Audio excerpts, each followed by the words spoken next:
All right, viewers, welcome to our broadcast channel here for the Battle on the Bricks, the IMSA event here at Indianapolis Motor Speedway. Our first stream had a little bit of technical issues, but we are back here for this event.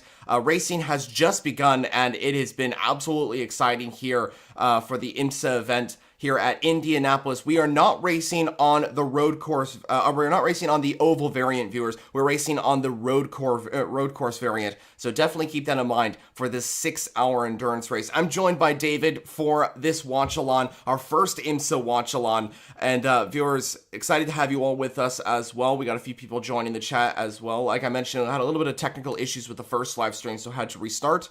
That's why we're a little late on exactly how things started, but that's all good. We're racing once again. We've just about completed the first lap, and it is Cadillac leading the way here in IMSA. 4 classes are out on track for the Battle on the Bricks here in IMSA's Indianapolis event: GTP, LMP2, GTD Pro, and finally GTD. With action all down the way. It's Cadillac versus Porsche versus Acura, BMW, and Lamborghini has joined the fight as well, with this being a Michelin endurance round. David, excited to have you here for this watch-along. Are you excited for this IMSA race? This is our first watch-along as well for IMSA action. What are your thoughts as we head into this Indianapolis event? Well, of course I am. It's always nice to be back streaming, and these watch-alongs. I've mentioned it before. It's a bit more chill. We can nerd, be more nerds, and talk about the racing while it's happening, and react live to it. So I always love doing these. Of course, with it being IMSA, it's a bit different from WC, at least streaming wise, because we have to find out where can we watch the races all the time. Of course, you have the advantage of living in the States, but I don't have that luxury. So it's a bit different. It's something new, but I'm looking forward to it. Of course, racing is live now, and things are happening. But yeah, just awesome to be here and watching IMSA with you, Jonah. Yeah, I mean, we've streamed WEC content, of course, before with our live streams and watch-alongs, but we thought, IMSA's got a lot to offer. We have a lot of content here on this YouTube channel when it comes to IMSA. This is a channel that specializes in getting WEC and IMSA racing content out there, and so it's best to also stream the IMSA races. As you can see, viewers, to the right-hand side of your screen, there is live data for the top 5 in the GTP category, as it says on screen as well. You can see who is currently leading the race. There's also been an incident out on track. I just want to clarify what's going on. There is an incident between, I'm looking at it on my screen as well, between the number 19 Iron Lynx Lamborghini and one of the Fords. I believe it might be the 65 car, which has not had a great season so far, if I'm being honest. Viewers, I want to remind you that this is also a Michelin endurance round, so that means we're going to see extra entries and a lot of new additional entries. That means there's the Lamborghini SC63 competing in GTP, so that's great to see. Then there is also other entries in the GT classes, such as the Risi Competizione Ferrari, the Lamborghinis from Iron Lynx and Iron Dames, respectively. And a few more entries. Also included in this race is the Sun Energy 1 Mercedes, which we haven't seen since the start of the season, I believe, at Daytona, with the number 75 entry, which is the has a very great driver lineup, very great team behind it, and a car that usually also, and a team that usually competes in the Bathurst 12-hour earlier on in the year as well. But David, hopefully your live streaming situation is being worked on right now. Hopefully you're able to find a live stream. Maybe it's on YouTube. And this is a great point to actually mention for all our viewers watching where you can watch this race. Somebody was just asking this in the comments as we're getting underway with this 6-hour endurance event. The best place you can watch it for United States citizens is on the Peacock streaming service or on the USA Network. That is going to be the best place. If you're outside of the US, though, it's going to be on IMSA TV and on IMSA's official YouTube channel. Those are the best places to watch that event. Oh, and there is, just as I mentioned, that there's contact between some of the prototypes in the GT cars. That's the number 40 Acura, which was in third, has just been spun around. I need to see what happened there, but yeah, that number 40 car now drifting down the order Porsche leads overall, though. It's the number 7 car in the hands of Felipe Nasr, who started down the order as well. He is leading from the 2 Cadillacs. Bourdais ahead of Aiken in the 31. So the 01 Chip Ganassi entry, which started on pole, by the way, viewers, is in second, followed by Aiken. Ricky Taylor is now in fourth, and then in fifth is the number 24 BMW, and I believe the hands of... actually, make that Mathieu Jaminet now, who's just got ahead of the 24 BMW. Mathieu Jaminet is up into fifth in the number 6 Porsche. Yeah, it sounds like it's getting off. I can just comment on you talked about where you can watch it. Unfortunately, IMSA has a deal with different companies. So and they have this page on their website where you can find out where you can watch it. But for example, for me, the live feed isn't. I can't watch the live feed on IMSA TV because I live in Denmark, and there is a different broadcasting licensing rights. So I can't watch the feed live, but I can talk. That's all I can do, because the live feed, I can't see that. You might be able to see the live data as well on The live data I could, yeah. Okay, yeah, on IMSA, you might be able to see that. That's something that viewers can also check out as well. Viewers, if you can't find live streams like data, David, you can find the data on IMSA's official website as well. That's actually what we're broadcasting here on this live stream. And I'm just wanted to point out that there is also the Lamborghini SE63 on the grid, and it's actually in 10th place in a good battle right now for what is, I believe, 9th between Tijmen van der Helm in the 85 JDC Miller Porsche, and the 63 Lamborghini is also involved in that fight. Meanwhile, in the other GT categories and other categories in IMSA, Nick Buell leads away in the 52 PR1 Matheson Motorsports Orica 07 by inter-Eurocool competition. I want to make sure I got all the names right. And the number 4 Pratt Miller Corvette is leading away in GTD Pro. Remember, this car started on pole position, but the 77 AO Racing Porsche qualified on pole. It was disqualified from the qualifying, though, after a post-technical inspection. And leading away in GTD is the number 32 Korkhoff Preston Motorsports Mercedes. This was actually the car that won last time out in GTD at VIR. So this car is maybe looking for its second race win. So we'll see if that's very possible. Also, a move going on for second between Aiken and Bourdais, the 2 Cadillac V Series R, as the 31 has now moved into second as shown on the live data. So a swap between the Cadillac entries. And I believe we also have the number 6 Porsche, which has moved into 4th. The Acuras aren't... It wasn't a great start for Acura. The number 10 has drifted outside the top 5. And the number 40 car is also down the order as well. David, Acura started on the front row. Do you think that they could potentially get back in this fight as the race progresses? I mean, it's still a 6-hour race, so of course there's a possibility. We saw this last time we streamed a Fuji. Again, a race where Porsche Mensa Racing started way back in the field, but still fought their way back. So, of course, 6 hours is a long race, but right. For me, it's worrying because it's a sign that we've seen before. It's something that we've seen before with these Acuras. They are faster with a 1-lap pace, but when it comes to the race, they fall through. Of course, we saw Daytona. It's all about consistency and keeping that car on the track and out of the pit stop and out of the garage. So if they can do that, they could fight off some of the BMWs, the Cadillacs. It's going to be a problem with the Porsches because for you guys viewers, me and Jonah talked about this before, that what have made Porsche this great, Penske Porsche this great this year, is because they have been able to have the cars running fast, consistent throughout the whole year. That's what we are seeing now. We have seen it beforehand of the big endurance races like Daytona. It wasn't the fastest car at all. That was Cadillac, but they had the consistency. They had the race given to them in some way, but you have to fight to stay in that position. And even though they didn't have the fastest car. They just had the consistency over Cadillac to win that race. That's what we have seen. That is what we have seen throughout this season.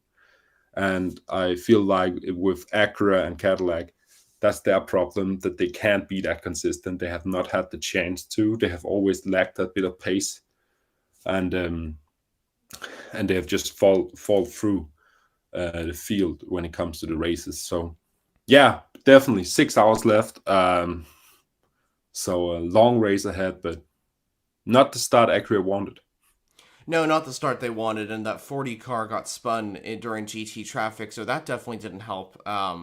And viewers, I want to point out as well that I think we're getting a little bit of rain, as reported on IMSA. They're saying that rain has kind of been in the air. It doesn't seem to be affecting the racing so much, but I just keep an eye on that. Definitely something to keep an eye on here at Indianapolis. We've seen rain before in races in the past. I believe the last sports car endurance race that we saw with rain here at Indianapolis in terms of the IMSA racing, or at least the prior championships, was back in 2012 during the Brickyard Grand Prix in the Rolex Sports Car Series, if I'm not mistaken. Of course, I'm sure there has been other races after that. You know, you have the Indianapolis 500, which has definitely seen rain in the past. There's also the Indy 8 Hour, which is in the Intercontinental GT Challenge, of course. But yeah, definitely keep an eye on the rain, as that could be a very big factor. Last year in 2023, David, we had this race just lasting about 2 hours and 40 minutes. This event is 6 hours. So do you think that the fact that the race length has been extended could actually change this race's outcome? We could see maybe a little bit of a different race compared to 2023, and a little bit of unfamiliar territory as well for some of these racers. Yeah, definitely. I feel like IMSA in general is known for having the shorter races. Of course, we have the 24 hours of Daytona, which is a pretty long race, and Petit Le Mans also a long race. But given that it's double the distance that it was last year, it's a new tactic that you have to run. It brings this whole new element of course, 3 hours more to race. That can happen a lot of things in 3 hours. So yeah, definitely something different. But we have to remember these drivers have driven in WEC before, where there's only 6 hour races and upwards, and they're top professional drivers. So it's more interesting to look at it from a tactical view and from a strategy view, because pit stop strategy is going to be mighty important with these 6 hour races. Because if you fall into a different groove or a different slot, then you will be on the back foot for a long time. So yeah, it's something different from a team view, but for a driver, it's about going in there, doing your stints as fast as possible, no matter how long the race is. Yeah, I fully agree with you. I think that you're absolutely correct, and definitely something to keep an eye on throughout the race. We have a long way to go, viewers. Also, I just want to point out something real quickly, as also mentioned in the chat. 2 spins have just happened for 2 cars that were in P5. That's the 88 AF Corsa entry, and then also Daniel Goldberg also spun in the 22 United. So 2 moments of contact, or 2 moments of spinning for LMP2 entries, which both got up into top 5. So unfortunate to see there. The 88 car now stopped out on track. Something happened. And actually, looks like the incidents were related. So the 88 and the 22 were in a battle. I wonder if this is actually something that was related here. The 88 spun off on its own while trying to re-overtake the 22, and it seems that the 22 spun on its own as well. But these two cars were in a fight for a position here. And I'm looking at the replay now. It looks like the 88 AF Corsa was almost about to go into the back of the 22. And then it locked up and made a mistake. And I'm just watching the 22 replay.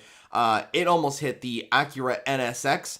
And that was a mistake from the 22, it seems. But that caused a little bit of chaos amongst the GT field, if I'm being honest, as some other cars kind of getting up the way. But looks like there's something going on with the 88, and we have a caution being brought out as well to see what's going on. The marshals are out, and caution is here. Yellow flag racing is happening at the moment. But David, Felipe Nasr is in the lead of this race for Porsche Penske Motorsport. We talked about how Porsche are so consistent. We talked about how Porsche have gotten so many strong results, I guess you got to say, this season. Porsche, of course, won this event last time out in 2023, not with the 7, but with the 6. Is it possible that the 7 can secure a race victory, or Porsche Penske in general, if the number 6 is able to get up there too? Can Porsche hold on to this? That's my question to you. Yeah, definitely. I mean, we've seen this before. It's already 6 seconds between Nasser and Aitken. I know in endurance racing that's not a lot, but it's a lot for only 20 minutes of racing. So this just shows that last year Porsche Penske had a slower car than they do now. They had not the greatest season, but still finished 1-2 at this event last year. We talked about it when we did our Fuji for the WEC as well. A track that Porsche was great at last year. They won the race this year. I see this being a more extremely dominant race from Porsche. If everything goes the way they wanted, which of course is not a given in these types of races, then Porsche will go back to back. I hope it's gonna be Nasser because I love his driving. I remember that battle at Daytona for a long, long time. But yeah, I feel like so far this year has been endurance racing for Porsche. They've just been dominating. Of course, we haven't mentioned them that much, but Rexy in GTD Pro, starting from the back of the grid, already working their way up to 11th or 10th actually in class, from starting 13th in class. That's also again shows that it's not only the 9.6 frees, it's also the 911 GT frees, GTDs in this class, being extremely fast. So I see a good weekend here for Porsche. Now still leading the race, and Germany in 4th. Maybe double podium, maybe a privateer Porsche up there as well. Let's see. Yeah, you never know. I think that you're absolutely correct that Porsche have very strong pace. I think that they have the ability to win here. You know, I think as well, Porsche have they have the ability to win, and the expertise here at this track. Also considering that this is a track that's owned by Roger Penske. The Penske organization owns the Indianapolis Motor Speedway. Porsche Penske, of course, won here last time out, a track that they know that they can be quick on. I think that this was probably their most dominant performance last year in 2023, the Indianapolis race, the battle on the bricks. And I think that they can take that data and they can take what they learned in 2023 and put it to really good use. And I think that's showing here with the number 7 car in 1st and the number 6 car in 4th. So I think that Porsche has definitely got a strong chance at taking this win. However, Cadillac has looked very strong. And David, we talked about this in past live streams that we've done. I've talked about it many times on YouTube videos as well. But we know that Cadillac has had a very strong car. We know that they have had arguably the most competitive car this year. And I think that that's showing here at Indianapolis. Both of the V-Series Rs are at 2nd and 3rd, looking to challenge the number 7 Porsche. Last year as well, the 31 was in the hunt for the race win. Things, of course, didn't go good. And I just want to point out something as I interrupt myself. There is a split in pit strategies between the GTP field. 4th down has pit. Except the Lamborghini SC63. That car in the hands of, I believe that's Romain Grosjean. Yeah. Yep, you're right. And he will move up to 4th on the grid. That goes the Lamborghini up into 4th. But this is a very interesting strategy by the rest of the field. And the question now is, what are they doing? Is this a regular stop, or are they pitting for like maybe a wet tire? Are they going for an alternate strategy? We'll find out in just a moment as the cars are coming down pit lane. But this is very interesting, David. We have both the customer Porsches, both the BMWs, both the Acuras, and the number 6 Porsche coming into the pits. The only cars that have stayed out are the 2 Cadillacs, the race-leading number 7 Porsche, and the 63 Lamborghini with Romain Grosjean behind the wheel. It's very early to take a pit stop at least. So I'm interested to see what happens here, because normally I would say a stint is 1 hour. Of course, it depends on track, how much fuel and how much it's requiring on the draining the tires, but still 23 minutes of racing and already pitting. That's early. But great to see Romain Grosjean in that Lamborghini. Of course, completely new car to GTP Right. and endurance racing in general. So seeing them having success, at least fighting in the midfield here at IMSA, is great to see. With that Iron Lynx run Lamborghini. So I'm hoping that this is. But again, if this wasn't tactical in some way, then we wouldn't see that many cars pit at the same time. We just mentioned beforehand that Penske is a extremely well-organized team. Again, if they pit, there's something on about it. We may not understand it, but it will get to us in some point.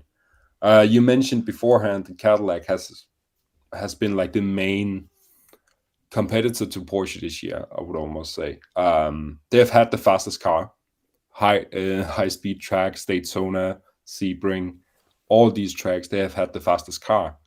What has been their problem is the consistency and the reliability of the cars, because we saw the 01 Cadillac retire again from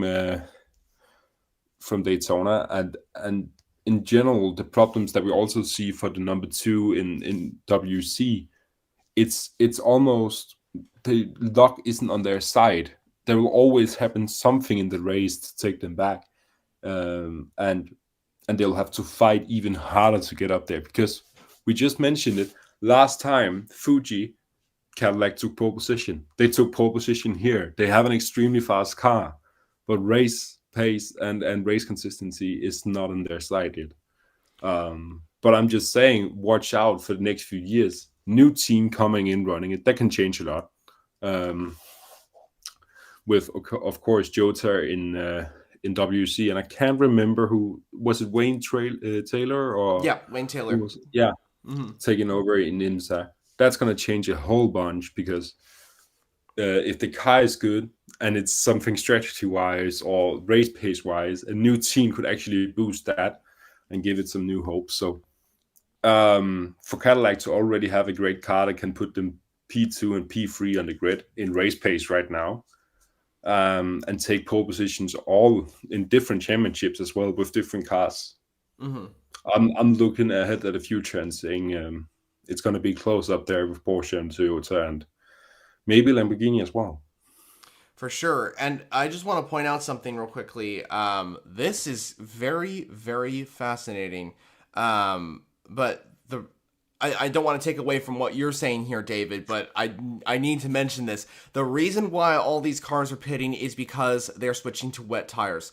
All those cars that pit are switching to wet tires. The leaders have all come into the pit lane. The GT cars have all come into the pit lane as well. This has changed the game. The number 5 Proton competition Porsche has moved ahead of the BMWs, ahead of the Acuras, and the leaders are now coming to the pit lane. And viewers, I can't believe I'm about to say this, but Romain Grosjean in the 63 Lamborghini leads overall. The 63 Lamborghini is in the overall lead of this race. I believe that's the number 99 Spike LMP2 that has moved onto, what is that, second? I think that is. Wow, that's impressive. P2 overall right now. Yeah. Okay, P2 overall. But the other cars have pit. I'm just watching the pit stops take place, and viewers, if you see if you see me glance over to the right-hand side of my screen, that's because I'm looking at the live data and live coverage. The 31 Cadillac has jumped the number 7 Porsche in the pit lane. The number 6 Porsche has come in as well. Same with the Acuras. I wonder why that's the case. I wonder if that's for Pit lane. Oh, the '01 Cadillac did not have a good exit off the pits. This has really changed the game here, viewers. A lot of the GT cars coming in. Rexy almost hits the Pfaff McLaren there. That was very, very close. But Porsche did not have a great pit stop, I gotta say. The 6 car does come out ahead of the 5. The Acuras are changing tires. So this has changed a lot. But the Lamborghini 63 leads this race. I wonder if they're going to be closer towards the front because of this downpour of rain, and it seems to be getting more and more. Seems to be getting more and more rain. But something happened here with I think it's Rexy.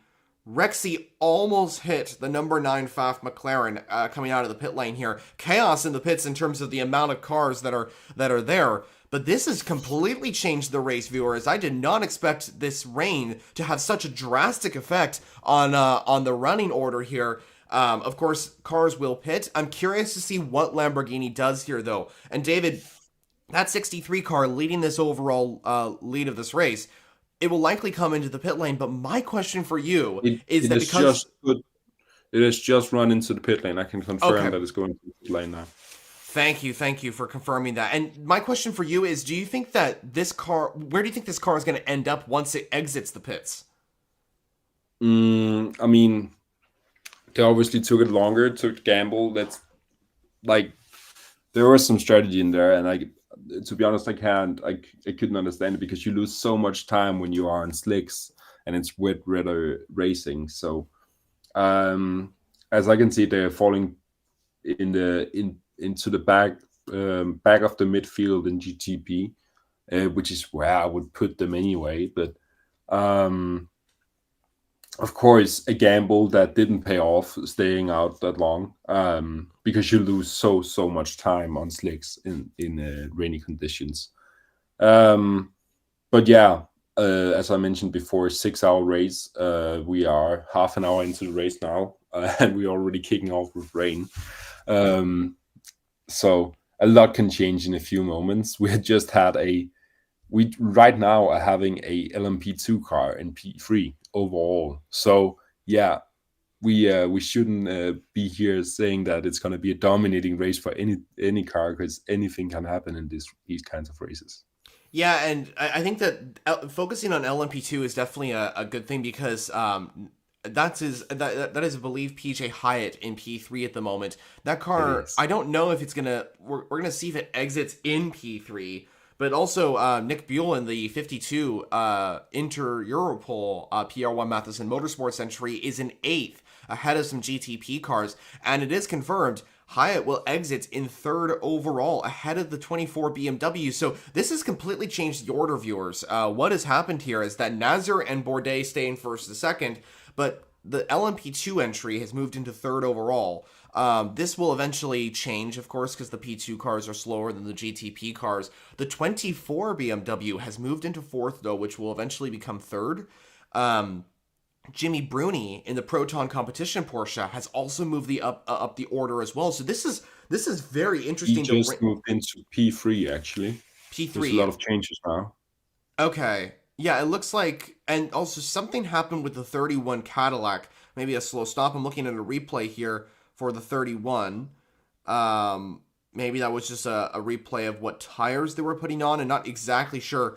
But I think what happened was that when those cars that were coming into the pit lane, when we first saw those cars coming into the pit lane, I think what was going on is they were pitting for their normal strategy. Then things kind of changed, and this kind of moved some cars around when the rain kind of started to play into effect as well.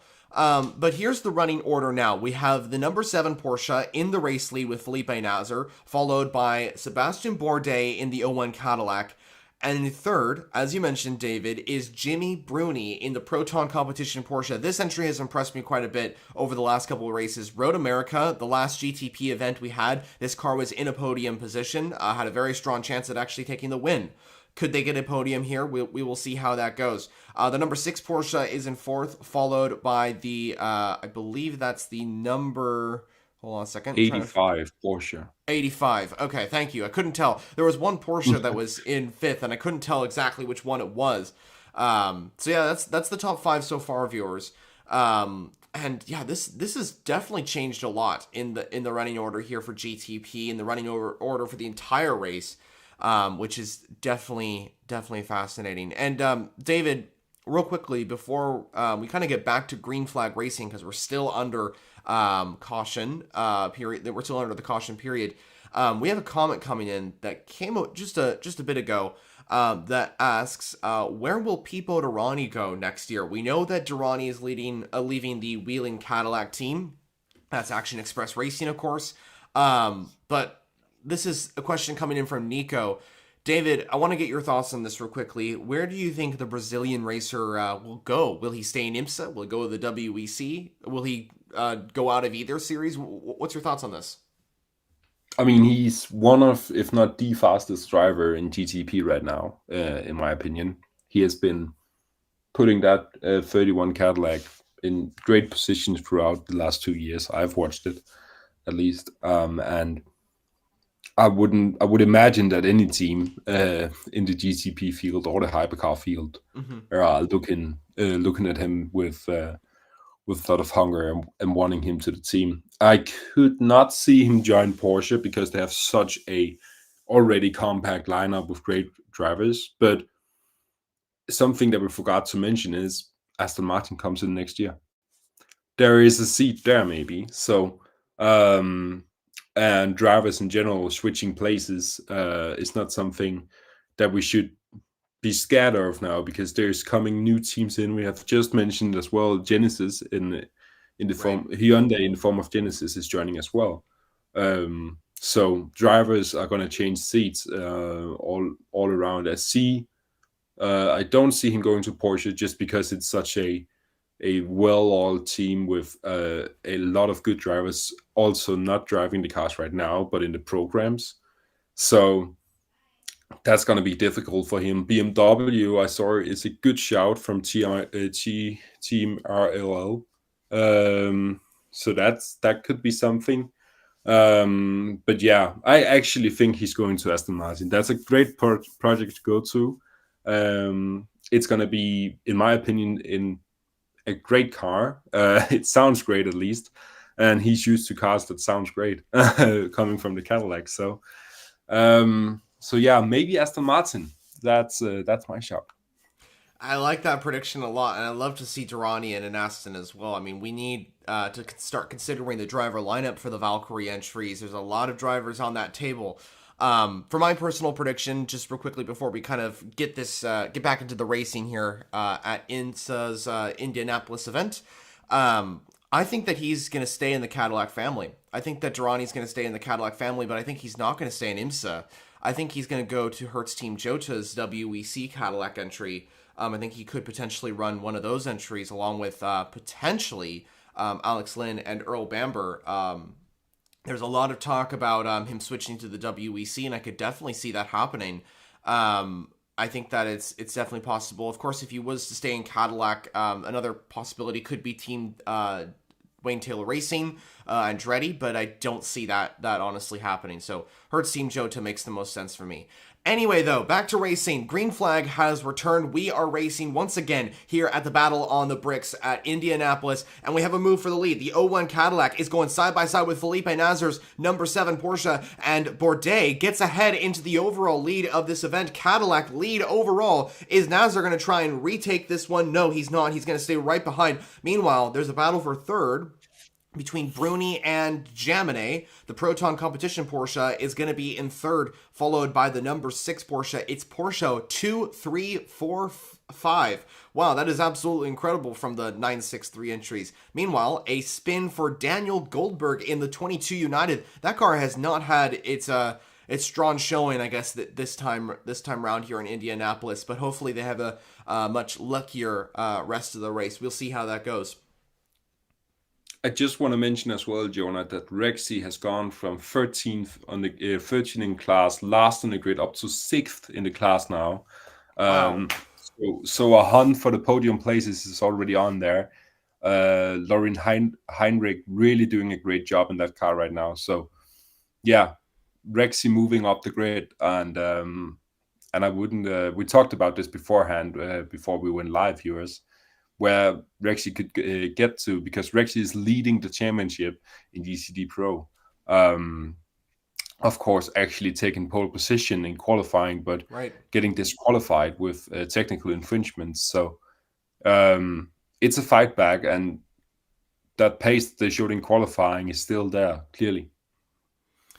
Yeah, this is definitely a great thing to mention because sorry, not Durrani. Oh my goodness, what I was reading a comment, my bad. As well. But Rexy, the 77 AO Racing Porsche, like you mentioned, leading that championship, having that such a difficult qualifying. Of course, it qualified on pole, but then had that technical breach and. Moved all the way to the back, with the gap being 17 points in GTD Pro between the 23 Aston Martin and the 77 Porsche. Any result matters here. Any big result. Rexy needs to achieve a good result here in Indianapolis, heading into Petit Le Mans. Petit Le Mans is always chaotic. It's always anything can really happen in that 10-hour endurance race. So you need a good result in the penultimate round. And here in Indianapolis, I think that's the case for the AO Racing fan favorite Porsche. We'll see how that goes, though. Hopefully they get a stronger result. Meanwhile, back up at the front, four-way fight for the overall lead. Nasser has re-overtaken Bourdais, and the number 7 Porsche moves into first place. Bourdais is still on the back of the number 7 car, but we also have the 6 Porsche and the 5 Porsche in the fight as well. This is going really good so far for the Porsche 963s, but watch out because Cadillac is looking strong as well, especially with that 01 entry. Yeah, the top four separated by under 2 seconds. So close racing. That's something we get more and more from IMSA compared to WEC because of these cautions. That the pack is all bunched up again, and we get this close racing, which is something I love about IMSA. But yeah, Porsche just having a great race so far, leading of course, and having 3, 4, and 5 on the grid in GTP. Absolutely dominating, and it's great to see as a Porsche fan. But man, that Cadillac with 01 is hanging in there under a second behind Nasser and not giving up. Yeah, I definitely expect that Cadillac to be in the fight for the lead for the majority of this race. I'd also like to see BMW do well. The 24 is in a high position. I believe it's in 6th at the moment, chasing down Timon van der Helm in the 85 25. JDC. Oh, 25, sorry. My bad. Thank you very much for the correction. BMW definitely seem pretty strong here at Indianapolis. They're chasing their first podium. I want to see them do well as a BMW fan. I want to see them achieve a pretty good result. Acura, not in a great place right now. They've been pretty unlucky so far with the strategy and with that spin earlier on. I'm hoping they come back stronger in the remainder of this race. They need a strong result as well, especially with the 40 car if they're going to have some sort of title contention. I think that Louis Delatraz and Jordan Taylor will definitely want to get a strong result here at Indianapolis. The Lamborghini as well, I believe, is also in this race, still has a chance at achieving a strong result in this event. Seems the strategy didn't work out for them of staying long, but they aren't out of the race. They aren't out of contention, so we'll definitely see how it goes. Meanwhile, over in the GT categories, we've talked a lot about GTP, and there's been so much going on that we haven't had a lot of time to talk about the GT categories, but there's been incredible racing going on.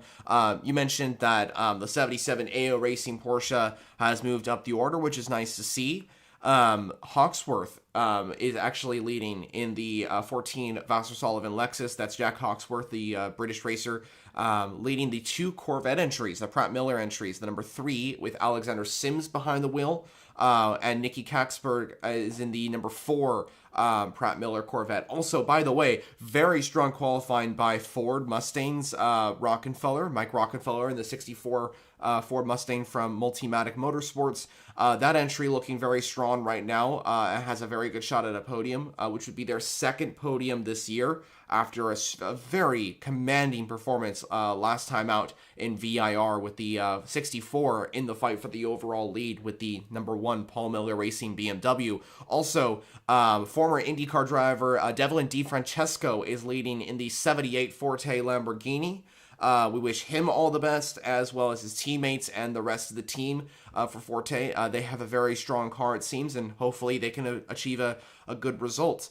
Looks like there's a spin for the Tower Motorsports number 8 car. That's John Ferrano behind the wheel in the number 8 Orca 07 entry. Just wanted to mention that happened. LMP2's racing is pretty intense as always. But David, what are you seeing out on track? Keating leading? Keating being second in LMP2 right now. Of Oh, course, wow. Ben Keating, we all know Ben Keating as a hell of a fast amateur driver. So seeing him in P2 right now is great to see as well, in LMP2, with that number 2 Orica. So yeah, other than that, I just wanted to mention that Ford had a great qualifying. They also have a great lineup. We can't forget that Mike Rockenfeller is a former Le Mans winner with Audi. So yeah, definitely great drivers all over the grid. If you look at it at this live data, it's really good to see and cool to see that so many different top class drivers are spread out over the field in different classes as well. Not something that usually happens, that we have, for example, Le Mans winners in Michael Christensen in GTD and Mike Rockenfeller in GTD as well. Yeah, you make a good point there. I think that there's quite a lot of fantastic racers with very successful results here in the categories. But it is absolutely great to see. You know, speaking of that Ford entry, Rockefeller's teammate is Harry Tinknell, who drives the Proton Competition Porsche over in the WEC. Another successful racer, another very competitive racer, as we know. Oh, and we have a caution out on track. And what is that for? IMSA has brought out our second caution of the day. Is that due to the rain? Is that due to damage out on the track? No, that is down to the 66 Gradient Racing Acura, which is stopped. That is not good news for the Acura entry. What has happened? We're going to get a replay here on my screen and see what happened. It looks like the entry just went wide, or there was some sort of reliability issue. But the 66 Acura has stopped out on track. And while this has all happened, the lead is currently being held by the Cadillac V-Series R, Sebastian Bourdais. Those two leaders keep swapping positions. Porsche and Cadillac, Bourdais and Nasr. It has been an absolutely incredible race so far here at Indianapolis. Bourdais and Nasr will continue their fight for the remainder of this event. It's Porsche 2, 3, 4, 5 with Nasr ahead of Bruni, ahead of Jaminet, ahead of Vanderhelm in the 85 JDC Miller Porsche. By the way, the BMWs are up to 6th and 7th. They're doing pretty well as well. So we'll definitely see how it goes. But let's see how this all happens. So while we're under this caution period, David, is there any particular subject that you wanted to mention when it comes to this race, or anything about IMSA's Indianapolis event in general? Well, we talked about it last time, actually, when we did a preview stream. We had a few questions coming of new tracks for WC and IMSA, and this is, of course, the second year running here after a long break from Indianapolis. And I think this shows, last year, a 3-hour race there showed how much potential there is at this track for these types of cars. I would love to say that the track reminds me a bit of Daytona, not quite, but it has that oval, it has that history, like we love in these championships. We love Le Mans not only because of the track, but also the history. And it's kind of the same here, of course. Indianapolis is famous for the Indianapolis 500, but now also a 6-hour race in IMSA that could lead to something. Already showing great racing, like we saw last time out. So I think this is going to be a staple in IMSA, hopefully, because it really deserves it with these new cars. This great racing, LMP2s, GCPs, and GTDs. Just deserves tracks like this with so much history and so many opportunities for great racing. So it's a perfect combination. IMSA with these new regulations, and then this track, perfect. Yeah, I absolutely agree. You know, I think that coming back to Indianapolis was a very smart move by IMSA. I know that it's kind of it can be controversial, the return of Indianapolis, because there's other tracks that of course also deserve a place on the IMSA schedule as well. But I think coming back to Indy is an absolutely incredible decision by IMSA. It is proving to be a success as in this race, and also moving to a Michelin endurance round I think is also a big successful move by IMSA. We need more of these endurance races on the schedule. And I think to add a fifth one is really, really good. I think that we're going to kind of get a similar type of style to what we've seen over, like at the 6 hours of the Glen over at Watkins Glen. That race was always entertaining. And now this is the same length. And we're also kind of getting the same kind of conditions as well, with a lot of rain out on track. So I think that adding this as a Michelin endurance round is definitely great. This adds more entries, of course. We have the likes of Iron Dames on the grid. We have Iron Lynx. We have Racing Competizione. More entries, as I mentioned before. But yeah, I think it's just in general a really smart move. IMSA, of course, before 2023 hasn't come here since 2014. And that was, of course, a very different era of the IMSA WeatherTech Sports Car Championship, or as it was known before, the United Sports Car Championship. So definitely great to see that IMSA is back at the Brickyard, a classic track that remains, I believe, the third oldest purpose-built race course in the world, just behind the Milwaukee Mile and Brooklands, which is the oldest racing course that is permanently built. I believe Indianapolis was opened in 1909. And of course, this is not the same oval layout that the Indy 500 is run on, but still, the cars are having such great racing. And this is honestly a great track. This is also an FIA grade track as well, for Formula racing. Of course, Formula One came here many years ago.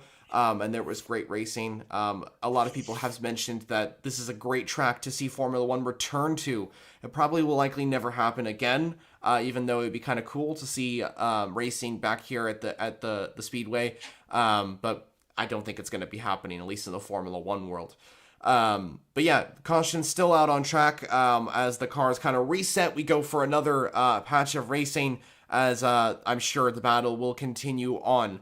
We're almost getting ready to start the second hour of this race. So far, it has been absolutely incredible. The rain has fallen. It's changed the order up. And we'll see how it plays out. BMW looking strong so far. Porsche looking strong. Cadillac looking strong. Acura were looking strong until they had a few unlucky moments, but I think they can still achieve a pretty successful result here. And hopefully that goes the same for Lamborghini, who have actually joined the fight in GTP. The safety car has allowed them to get closer. I know that SC63 was having a little bit of an issue. It wasn't like, I guess, on the tail end of the GTP field, it was trying to catch up. But in general, that car is on the back of the Acura, looking pretty competitive. And David, we mentioned this earlier on, how Lamborghini, this is their first year in GTP. This is a new kind of car to the series. This is their, I believe, third race in the championship so far. They're starting to find their feet in the championship. I think they're starting to get used to IMSA racing. I think this is a very big test for them. Indianapolis, this is their third endurance race, as I mentioned. Petit Le Mans, they'll still be testing the car, and I think all these 4 rounds that they'll compete in 2024 will be valuable data for this entry when it comes in 2025. Maybe Iron Lynx have the ability to run this car full time. If not, we'll hope to see it at the Rolex 24 in 2025. But what are your thoughts on Lamborghini so far? Do you think this has been their most competitive race?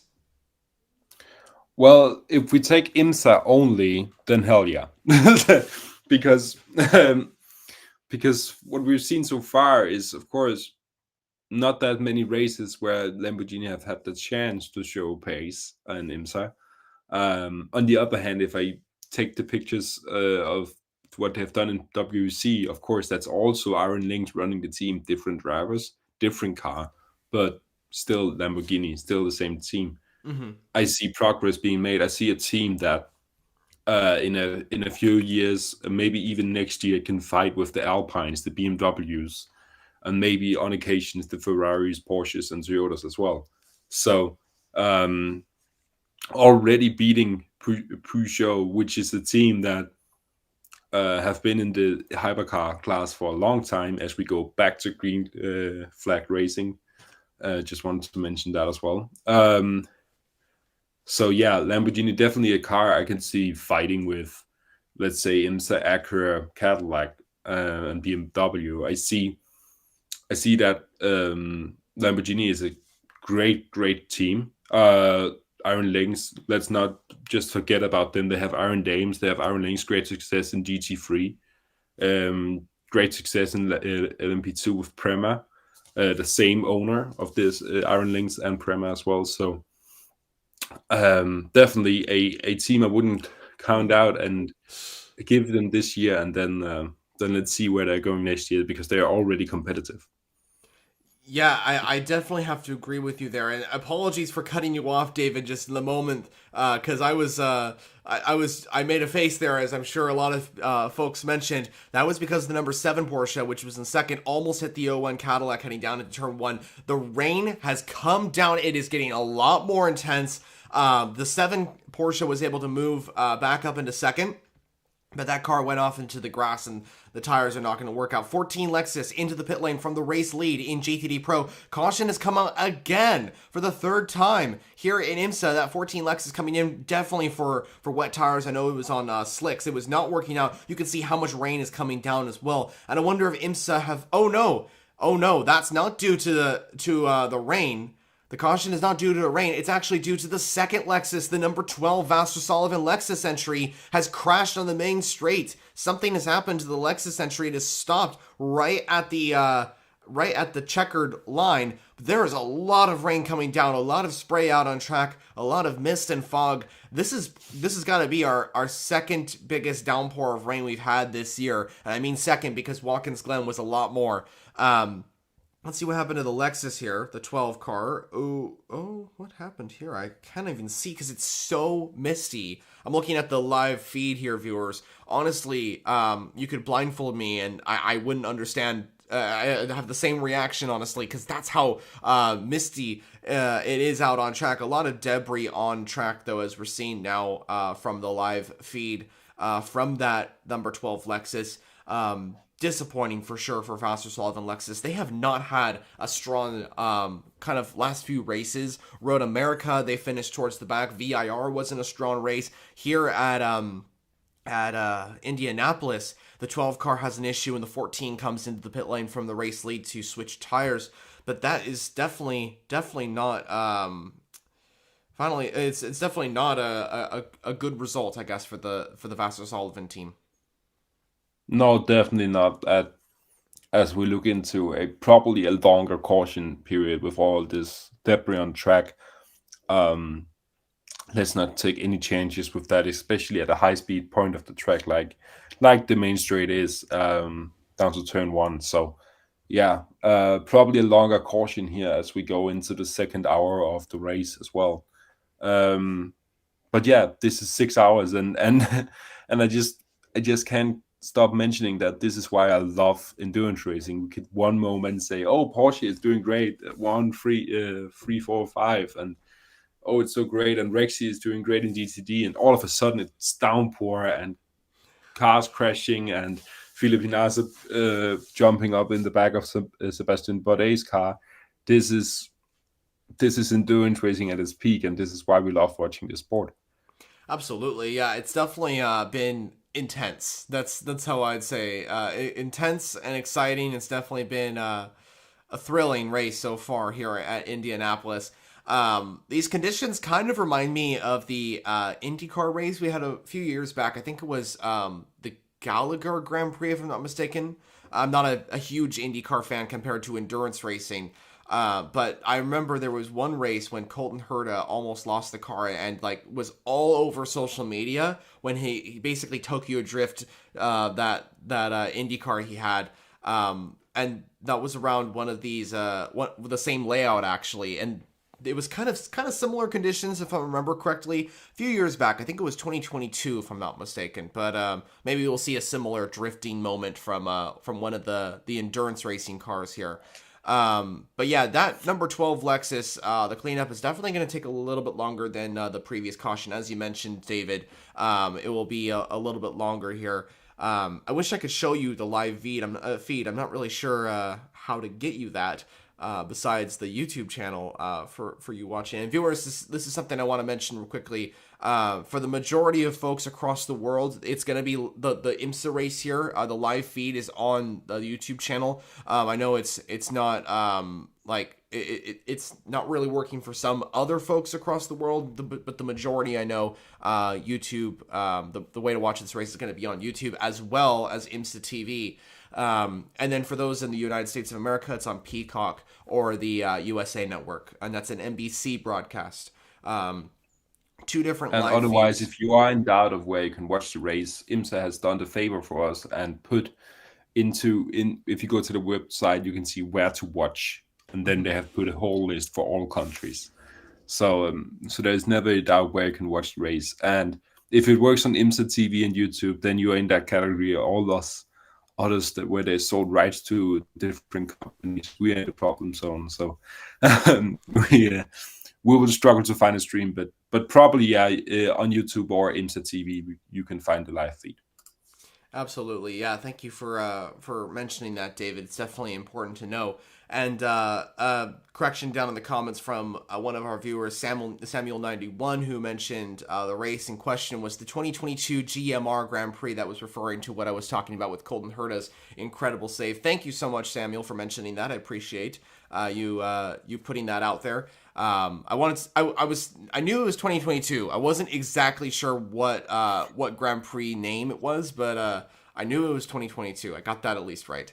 But yeah, viewers, we are just about heading into the second hour of this race here in Indianapolis. The battle on the bricks has been absolutely entertaining. This race in 2024, very different to the 2023 race. Of course, different conditions, more entries, and this, of course, being a Michelin endurance race, meaning that it is 6 hours long instead of around just about 3 hours. It's about double the length of the previous event. So, this has been absolutely incredible. And I think the one of the reasons I like doing these watch-alongs, viewers, and I think David shares my same opinion, is that it is a little bit more chill. We're able to kind of just relax a little bit more. It's not like a set plan that we have, like our race previews or our race reviews, which that's not to say that those aren't great or anything like that. Those are absolutely great. We love doing those race previews and race introductions. But heading into it, we have kind of like a structure for what we're doing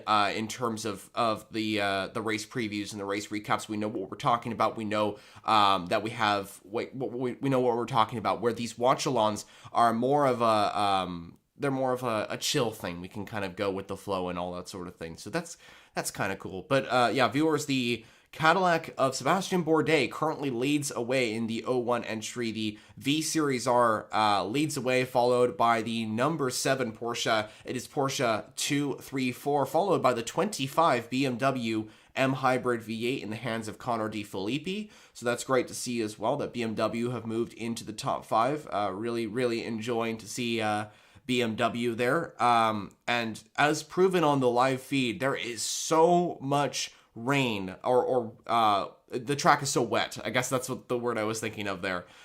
So the number 40 WTR Andretti Acura is coming into the pit lane, as I mentioned this, which is great to see. And that's interesting. I think they're going to be changing the drivers. I believe it might be either Louis Delatraz hopping out, or I think it's Louis Delatraz either hopping out or something changing inside the cockpit.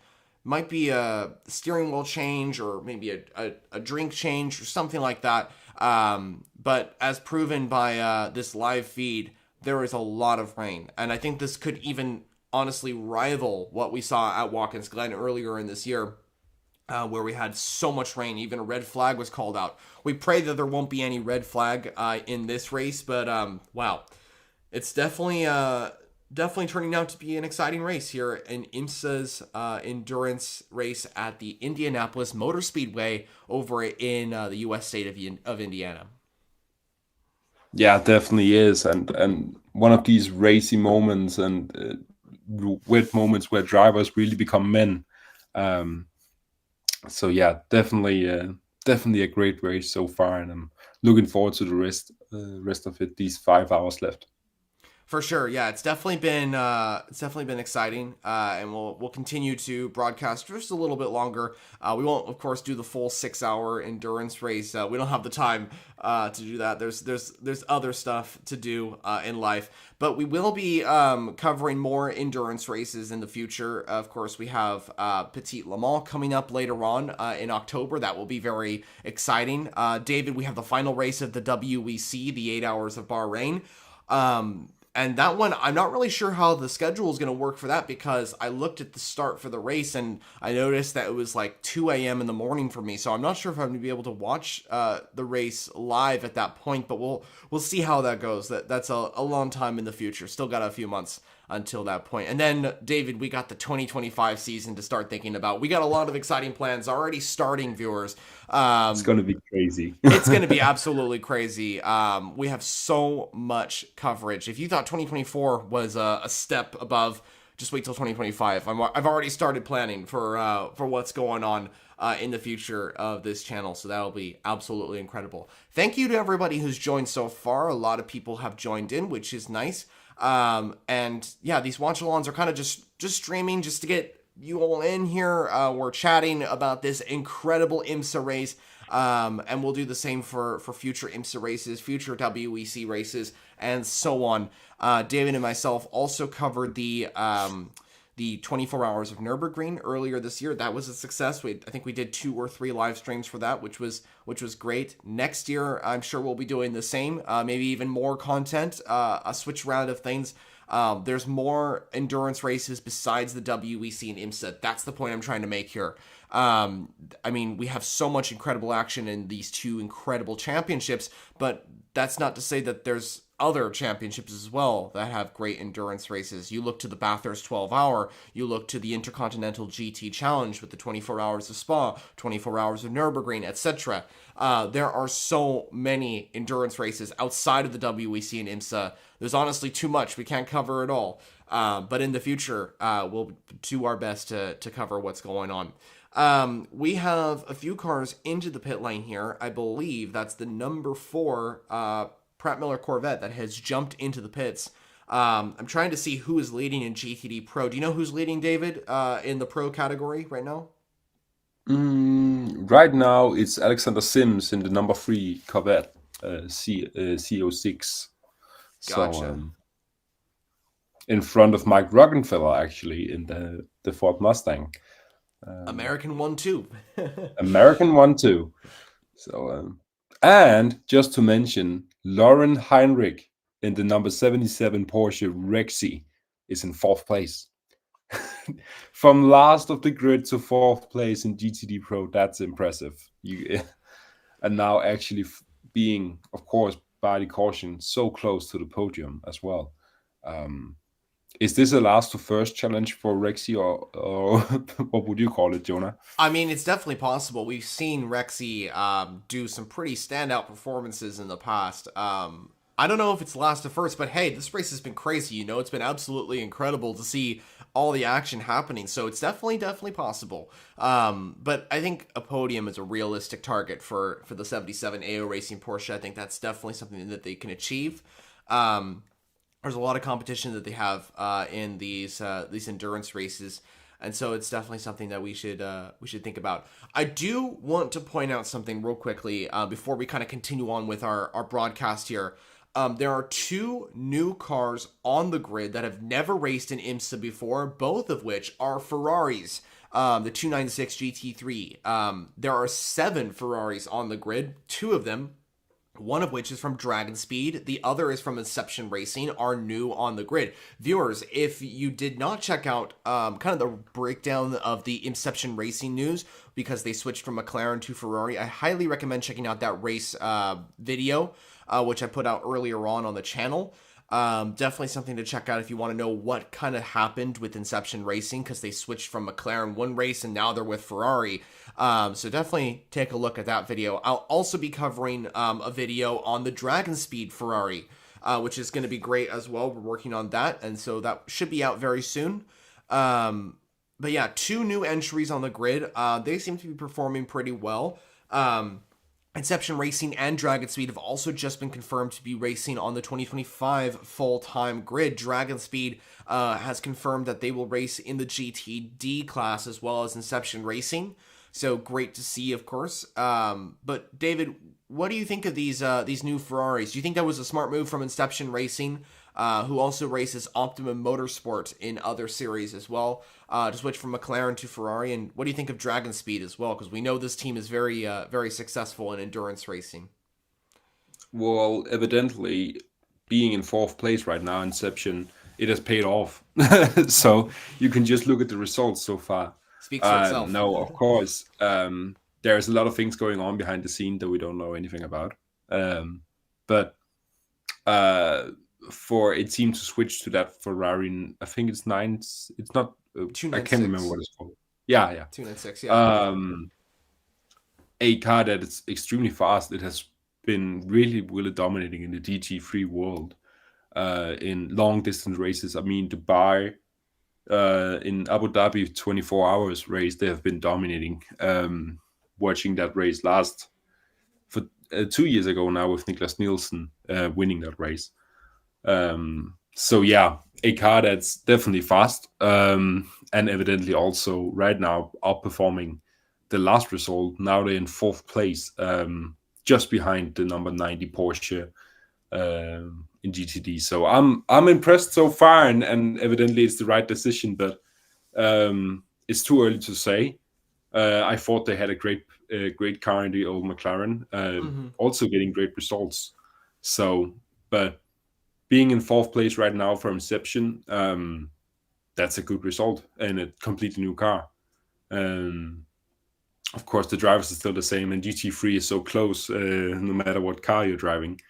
So yeah, definitely a breaking news situation, but I'm still looking for the future and just happy that we have still Inception and Dragon Speed on the grid next year. Yeah, it will definitely be exciting to see them competing full-time in 2025 with their new Ferrari 296 GT3s. And I think you mentioned it as well. That result right now of Inception's Ferrari sitting in fourth speaks for itself. I mean, that's a pretty strong start to their new journey. Hopefully they can maintain this performance throughout the remainder of this race. We still have just under 5 hours to go of this event, so a long ways to go in this endurance race, and we'll catch up with the remainder of it as the race progresses. But yeah, we're still under yellow flags after the number 12 Vasser Sullivan Lexus had its crash, I guess you could say, on the pit straight at Indianapolis. It was not a good result for Vasser Sullivan Racing. Of course, that number 12 is going to be down the order. I don't think it's out of the race, but it is down in 13th at the moment. Sorry, down in 53rd at the moment. That's totally different from 13th place.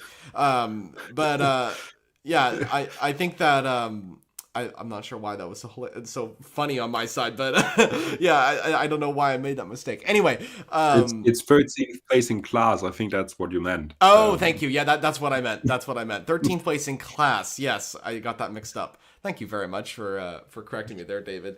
But yeah, Lex is not having a great race, I think, to say the least. The RCF GT3, it's so unfortunate, because this is a team that I really like. I follow them on social media. I really support them across their endurance racing or their sports car racing activities.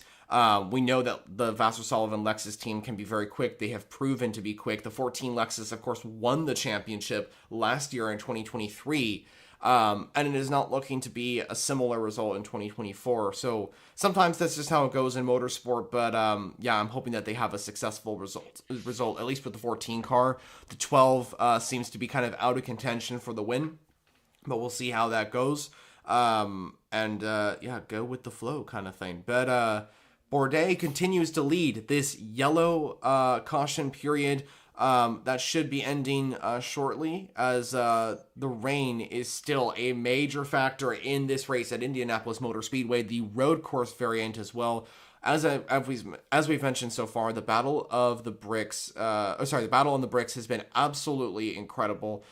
We have a comment coming from Martin, who asks, position of Lamborghini, I believe. Number 7.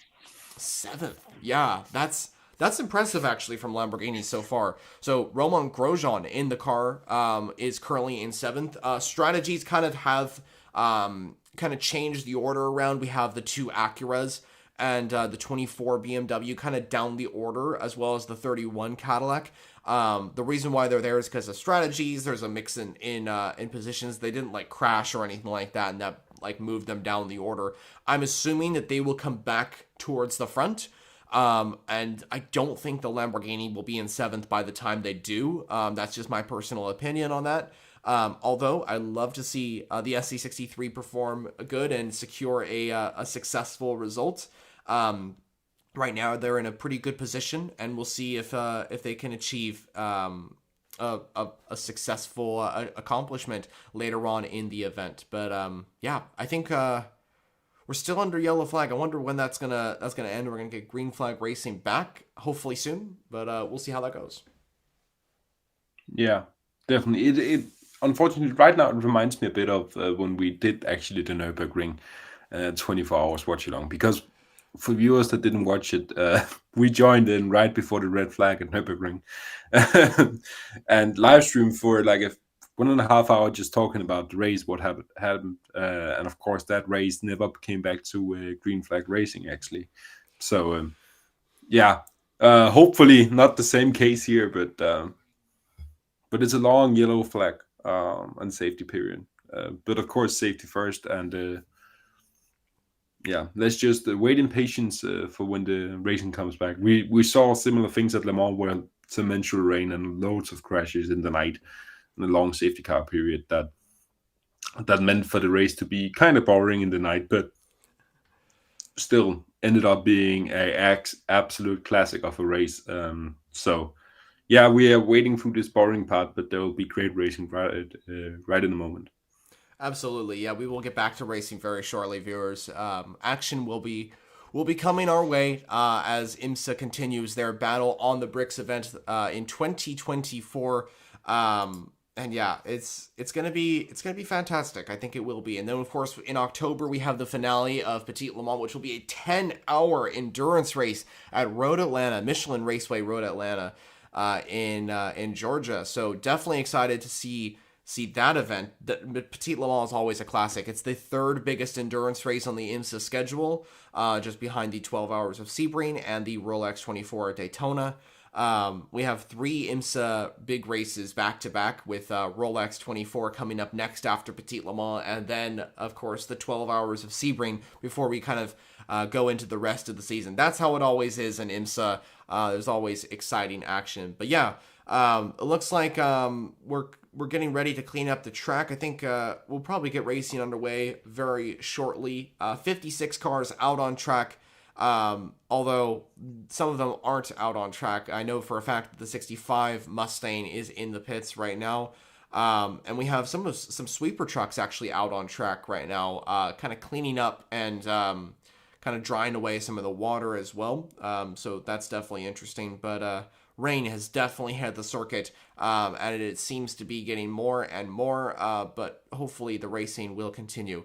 Also, a comment coming in from Christopher, who says, "Hello, awesome videos, go Penske, and come on Lambo." Love the support for Penske and Lambo, and love the support as well for the channel. Thank you so much. Really appreciate that.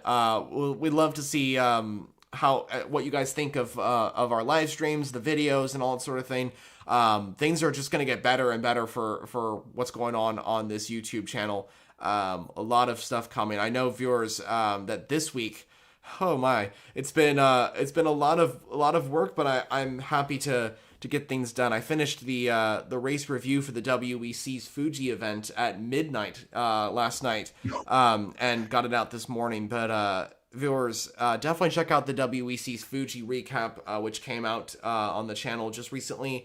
That kind of covers what happened during Fuji, and I know that some could be wondering why it was so late. But the reason why is because I had three other videos to put out beforehand, and a lot of other stuff besides YouTube to work on as well. I'm also going to college, and so that's quite time consuming as well. So there's a lot of things going on in life. When it comes to YouTube videos, they take over 24 hours to complete. It's quite a long time. A lot of process goes into it, and a lot of time goes into it. But honestly, it's worth it every single time.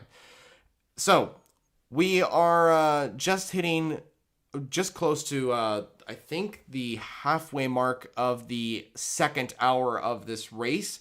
We've had quite a lot of racing so far. We're currently under yellow flags, currently under caution for the race at Indianapolis Motor Speedway, the road course variant. I keep mentioning the road course variant because whenever somebody kind of thinks of the Indianapolis Motor Speedway, same goes for me, we think of the oval. I think that's one of the biggest iconic tracks in racing, the Indy 500 oval variant. But this track is very different. There is parts of the track that is a part of the oval, but interestingly, the cars are actually racing backwards. So where the Indy cars go, I guess you would call it towards the left-hand side from the pit wall, these sports cars that are out on track go to the right of the pit wall. They race to the right and down to turn one. So definitely a different direction, which is interesting. It's been that way for many, many years. And of course, that will continue to be so for many more years in the future. Yeah, a classic track, of course. So just having cars racing here, of course, I mentioned this before that last year was the first time in a while that we came back to this track. So yeah, racing at Indianapolis is always great, and having IMSA here as well is just a bonus for all us endurance heads. Yeah, absolutely. I've always said that I think that IMSA needs to get more races in the middle of the U.S. We have a lot of races on the East Coast. We have a lot of races towards the top of the U.S. We have a lot of races. We have 2 races on the West Coast. But I think there's other tracks in the middle of the U.S. as well that appreciate some. You could consider Indianapolis kind of towards the middle of the U.S. This is kind of closer, and I think it's great. It's perfect. This is a great addition to the calendar. Of course, David, you mentioned this is the second year back for IMSA. Another new track on the calendar, a brand new track to the calendar, is the Detroit track in Detroit, Michigan, of course. And that was an interesting race for sure. That was a street track that hosted the event. That's the same track that hosts the IndyCar races. And that was a good addition to racing. I think another track that could come to IMSA, or at least return, is I believe it's Mid-Ohio. That track, of course, does have IMSA action, but just not in the main championship. I believe the Michelin Pilot Challenge comes to Mid-Ohio for racing. But I'd like to see IMSA return there with the main championship, the WeatherTech Sports Car Championship. It'd be nice to see a race in Ohio again. And I think it's also possible, it's actually someone has just mentioned this, that there should be an endurance race at COTA. COTA does have WEC action, which is great to see. That's the WEC return there for Lone Star Le Mans. The racing was absolutely incredible. Honestly, I think that a race for IMSA could very well happen at COTA. I think that's another track that could appear on the IMSA calendar one day. I don't know if IMSA has raced there in the past. I don't think they have. I think that would be the first time ever for the WeatherTech Sports Car Championship, and at least the North American IMSA Championship as well. So definitely a great addition if IMSA heads to the circuit of the Americas one day. Still under yellow flag, though. We need some action, and I don't know when we're going to get underway. Hopefully soon. Alexander Sims leads away in the number 3 Corvette in GTD Pro. And then it's the number 64 Ford Mustang that's in second, with the number 9 Pfaff Motorsports McLaren in third. Speaking of Pfaff Motorsports, this car, the McLaren 720S GT3 that Pfaff Motorsports run, is the only McLaren on the grid. the only McLaren racing in this. There was a second car that, of course, belonged to Inception Racing, but they switched to Ferrari for this event and for all foreseeable future races in IMSA. So this is definitely interesting to see that there's only one McLaren on the grid. David, do you think that this is not good news that Inception Racing have switched to Ferrari? Do you think it's possible that we could see more McLarens on the grid, or do you think Pfaff Motorsports is going to be the only one with a McLaren 720S GT3 for the foreseeable future? Well, right now in IMSA, it's of course in a okay position. As long as it gets results, I wouldn't be worried in the McLaren garage. Also, we see at IMSA, not WC, we see two different teams. United Autosports, a stable with McLaren, of course, because of the owner of United Autosports also owns McLaren. That's a great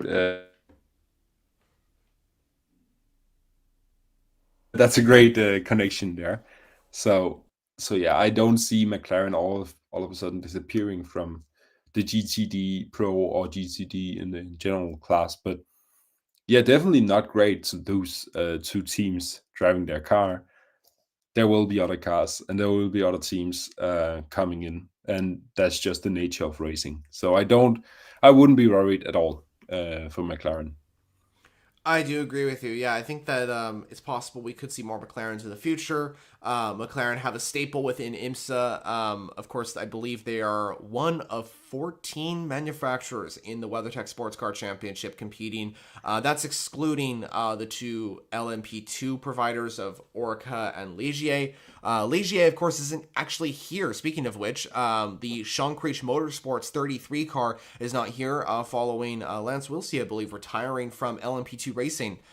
Which is a shame, but of course, it was great to see Lance participate in IMSA with the LMP2 category. The 33 Shonkrich Motorsports car will be back on the grid for Petit Le Mans, but that car is not appearing on the LMP2 grid. Another car that's actually not appearing on LMP2's roster is the 04 CrowdStrike APR entry. This was following the CrowdStrike technical situation that happened quite a month or two back, I want to say. But that car hasn't appeared in IMSA since. And it hasn't really been, we haven't really heard a lot of information on the 04 CrowdStrike car. David, do you think that car could appear in IMSA one day as well? I mean, that was a car that was always contending for victories in the P2 category. I remember last year in 2023 here at Indianapolis, it was actually a car that was contending for the victory. Do you think that car could potentially get up there again? Yeah, definitely. I wouldn't count it out. Of course, a lot of things happening right now in LMP2. It just has been dropped off the WEC calendar or grid, and there's a lot of things happening in the European Le Mans series, the Asian Le Mans series, and of course also IMSA. A new regulation coming to LMP2 in 2028 has just been delayed to 2028 actually. So yeah, a lot of things happening, and I wouldn't count anything out from the LMP2 field. Honestly, that's the greatness of LMP2 is that it's way easier to get into than the other classes because it's cheaper and gives a lot more opportunities. But still with great racing, and as you mentioned, CrowdStrike has had a great team and a great LMP2 car beforehand. Remember them at Daytona as well, really, really competitive. So no, I wouldn't count them out. I would be happy to see them in IMSA, honestly. The more the merrier. I am dreading the decision not to have LMP2s in WEC, so the more LMP2s we can get into IMSA, I would be so happy. Of course, we just lost LMP3s in IMSA and these endurance races. So there is a spot now for LMP2s, and every single time we have had LMP2s, there has been great racing and close racing right to the end of the race. So yeah, the more the merrier, and CrowdStrike is definitely welcome if I was to rule over LMP2. Yeah, I think if there's space, there's definitely possible for them to return to IMSA. I think that they have a spot on the grid. It's just about getting them back on the grid. And that goes the same for other P2 entries. I think that right now it's hard because we're starting to see the GTP class becoming the main prototype category, and then we got also the GT classes as well, seeing more entries join. So it's definitely a factor. I think that P2 we could see a little bit of a downsized grid in the future. It would be great for more entries, but I think that it's possible that with more entries coming into GTP and other categories as well, P2 will start to downsize just a little bit. But we'll see how that goes. I do want to mention that we talked about AO Racing. The 77 Porsche is in a good position right now in fourth. Under this yellow flag condition. The gap between first and second in the GTD Pro category, which was the closest, is now 49 points if things continue to stay the way they are until the end of the race. That's, of course, if the 23 Aston Martin does not go up the field, and that's if the 77 Porsche doesn't go down the field. So the gap between those two cars in the championship would be 49 points, which would be really, really strong for AO Racing heading into Petit Le Mans. It wouldn't be great for Heart of Racing, though. The Heart of Racing have a car that can potentially fight for this championship coming into Petit Le Mans. But we'll see. We'll see how that goes. Anywho, though, we are still under yellow flag conditions, viewers. If you see kind of us, like, just kind of, there's not a lot of, I guess, hype as before. That's because there's nothing really going on right now during the race because we're under yellow flag conditions. That's what's going on. This is due to the rain, the cleanup of the cars. We've had yellow flags out since the number 12 Lexus went into the wall. I think that racing will resume very shortly. But it seems the rain has maybe come into play a little bit and maybe caused a little bit of the safety car to stay out for a little bit longer than expected. So we'll see how that goes. I'm sure we'll get racing underway in just a little bit of time. Hopefully it's not like the 24 hours of Nürburgring where it just goes all the way to the end of the race. I don't think it will be, but we'll see how everything goes. But it is Frenchman Sébastien Bourdais that currently leads away in the 01 Chip Ganassi Cadillac. Followed by Felipe Nasr in the number 7 Porsche, and surprise, surprise, it's Jimmy Bruni in the number 5 Proton Competition Porsche. That's the Mustang sampling entry. That car is looking very strong here. I remember, viewers, that is a customer entry. Last time out at Road America, that car was performing really well. It was on a similar pace to the Penske entries. In fact, it seemed to be a little bit better performing than the Penske entries at times. It was battling for the win at one stage, even led the race with both drivers, Bent Fiskell and Jimmy Bruni. Speaking of that car, there's another driver that has joined the lineup for Proton Competition for this race, and that's Alessio Piccarello, who has raced in GT racing before, has raced for Proton Competition in that number 5 Porsche in the past. We haven't seen him race that car since the 12 Hours of Sebring, so it's great to see the Belgian racer back in the Proton Competition Porsche, and he will definitely get in that car as the race progresses. And we get racing, I'm hoping, back underway very shortly.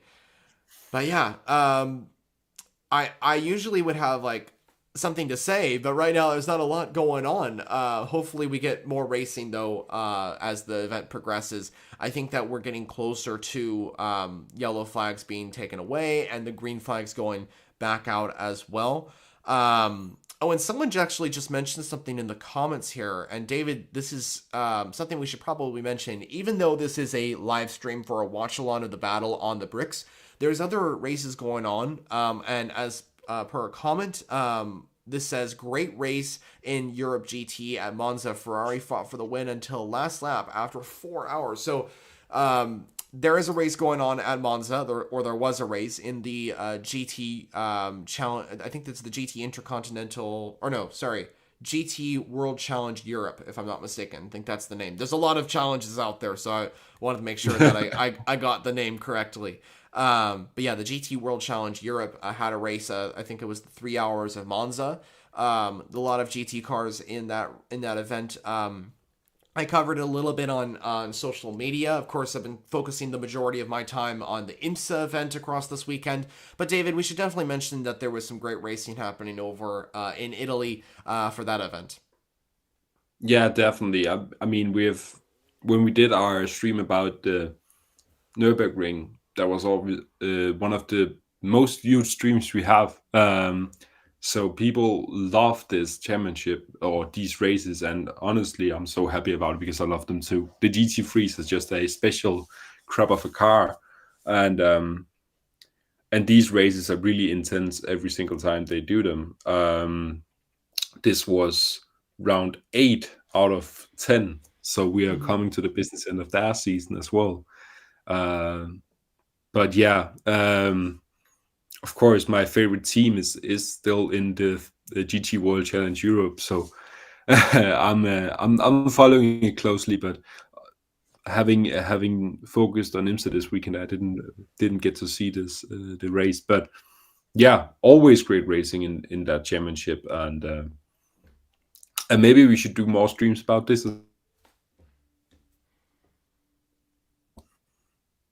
Yeah, I think that it's the, oh, hold on a second. I think I lost you for just a moment, but or at least your screen, I lost you. A little bit of technical issues there, but there we go. You're back.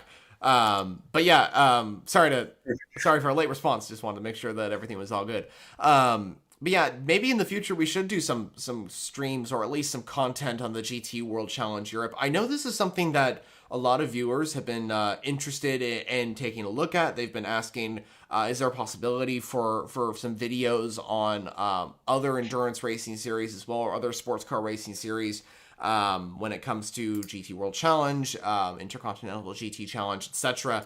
That's eventually something that I want to get to. I think that that's something that we can cover.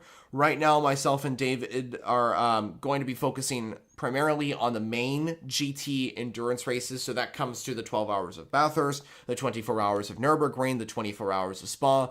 We're going to continue to cover those. That's the first step into covering more races. And if there is the opportunity, then yes. But right now, I think that the focus is for us, at least for me on the video side and for myself and David here on the live stream side, that we can produce content on the WEC and IMSA. That is the focus. That's what's getting that's the most popular right now in terms of the endurance racing community. And that's something that we will continue to do. Yeah, I echo your words, Jonah. So, but yeah, we will of course follow the big GT races like Nürburgring, like Spa, like we have already tried to do a bit of, and you seem to like it. So, of course, we will try to follow more and more. But yeah, all within the realms of realism. We are focusing on the two big endurance championships, IMSA and WC, and then trying to branch out to GT3 as well. But it's coming, and it's maybe not our main priority, but we'll do our very best to get the most content out to you guys as possible. Absolutely, yeah, and we'll update everybody on social media here on YouTube as well as the other social medias on what the plans are for that. But right now, viewers, we are covering the IMSA battle on the bricks here at Indianapolis Motor Speedway. We are still under a caution period. The rain has definitely come down. This has affected the race. It has made the racing absolutely intense. I'm sure it will get back underway very shortly, but currently it is Sebastian Bourdais in the number 01 Cadillac that continues to lead for Chip Ganassi Racing. This was the car that qualified on pole position, had a very strong race, and I think it's definitely got the opportunity to take a win here. Porsche looks strong too, though, with the Penske entries. Jimmy Bruni is up there as well. And don't forget about BMW or Acura. They are looking strong. The number 25 BMW is currently placed in 5th on the live data. And we'll see if they're able to achieve a strong result in the remainder of this race. However, though, this is probably we're probably getting towards the time where we will likely end our broadcast, even though we would love to continue for the remainder of the race. It's not really possible, though, for us to do so. And plus, right now, honestly, viewers, there's not a lot to talk about in terms of the IMSA action because we are under yellow flag. The racing will eventually get underway, and there will be so much action here at the Indianapolis Motor Speedway for the battle on the bricks. IMSA's racing always delivers great action. Sebastian Bourdais, can he take the victory? Can Felipe Nasr take home the victory? Can Porsche Penske versus Cadillac? Let's see what they can do in this remainder of the race. How will the GT battles shape up as well? And same goes for LMP2. It's definitely going to be exciting here at Indianapolis Motor Speedway. But David, do you have any final words before we kind of conclude this? I think it's probably about time that we do conclude our live stream, our first live stream here on the IMSA side. Not much else than just wait it out. It's worth it. It's worth it watching these safety car periods and just sticking out this boring part of the races because the action afterwards is worth it all. So maybe take a short nap. It's a long race and a cup of coffee and then get ready for the next 4.5 hours. Yeah, exactly. There's a lot of action to come, and I think you said it perfectly. You know, wait it out and see the action that unfolds later on. It's definitely worth it. I definitely echo what you were mentioning there. And viewers, for the remainder of the race, you can take a look at the action on IMSA's official YouTube channel, as well as IMSA TV if you're living outside of the United States of America. If you're living in the U.S., check it out on the Peacock streaming service or on the USA Network. That is going to be the NBC broadcast. The IMSA broadcast is for everybody outside of the U.S. But anyway, viewers, thank you so much for joining us for this live stream. A pleasure doing watch-alongs with all of you. It's been a lot of fun to commentate with David here on what's going on for this event. And we'll be back for more IMSA action for future streams. Next up in terms of racing is Petit Le Mans, but right now we're still looking at what is going to be a fantastic end to this race at Indianapolis Motor Speedway for the battle on the bricks in IMSA's WeatherTech Sports Car Championship. Viewers, thank you so much for joining us as always. We will see you all in the next one.